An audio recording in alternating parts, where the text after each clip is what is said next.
L'Alliance biblique de Côte d'Ivoire a tenu ses 19e assises des Assemblées générales le samedi 19 février 2022 à l'auditorium de la cathédrale Saint-Paul du Plateau pour relancer ses activités qui étaient au point mort. À ces assises, il a été question d'adopter un rapport moral et financier du Conseil d'administration de transition, adopter le nouveau statut et règlement intérieur, désigner les 20 membres du Conseil d'administration. Après 3 ans de crise, la structure traductrice de la Bible a remis le couvert à travers cette assemblée générale. C'était aussi l'occasion, dont le thème était la Renaissance, de tirer un trait sur le passé et de mettre les nouvelles instances sur pied. Elle a permis d'élire comme président du conseil d'administration Balaboa Jules ainsi que des commissaires aux comptes. Parrainant cette cérémonie, le ministre-gouverneur du district d'Abidjan Robert Begré-Mambé a vu en ce retour sur la scène le moyen de remettre de l'amour dans le cœur des Ivoiriens.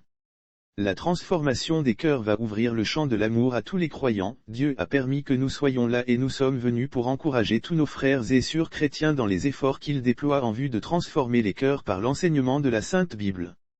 La transformation des cœurs va ouvrir le champ de l'amour à tous les croyants pour qu'ils se mettent ensemble pour faire honorer le nom de Dieu partout où nous serons, a-t-il indiqué. Lire aussi Religion, une association chrétienne fait des révélations sur les origines cachées et la vie de Jésus. Il n'a pas manqué par ailleurs d'encourager tous les croyants à vivre les préceptes divins qui ne sont pas faciles. Les préceptes divins sont difficiles mais très anoblissants pour l'homme.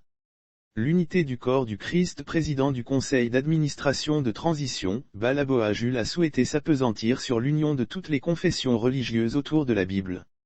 Traduire, produire et distribuer la parole de Dieu, la feuille de route de cette nouvelle direction est d'uvrer à l'unité du corps du Christ, uvrer à mettre la Bible, la parole de Dieu à la portée de tout le monde. Que chacun ait la Bible et la possibilité d'avoir la Bible dans sa propre langue et à moindre coût. Traduire, produire et distribuer la parole de Dieu afin qu'elle atteigne les coins et recoins de tous les pays et particulièrement de la Côte d'Ivoire, a-t-il déclaré. Le magistrat de fonction a également promis pour ce nouveau départ un réveil. On doit s'attendre à plus de vie dans nos églises, plus de dynamisme, à un réveil. Parce que le réveil est le retour à la parole de Dieu, a-t-il ajouté.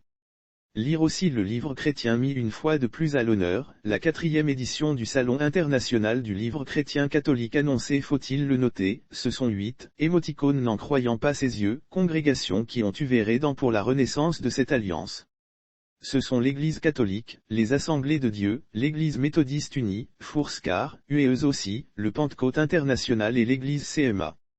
Dans cette nouvelle lancée, le président de l'Église CMA-CI, président du comité des leaders d'église chargé de la gestion de la crise qui a secoué l'Alliance biblique depuis de nombreuses années, révérend Dr Noël Nguessan garde aussi espoir quant à la suite des événements. Aujourd'hui avec les nouveaux textes, nous sommes équipés pour éviter que pareille crise n'arrive encore à l'Alliance biblique de Côte d'Ivoire, a-t-il souligné.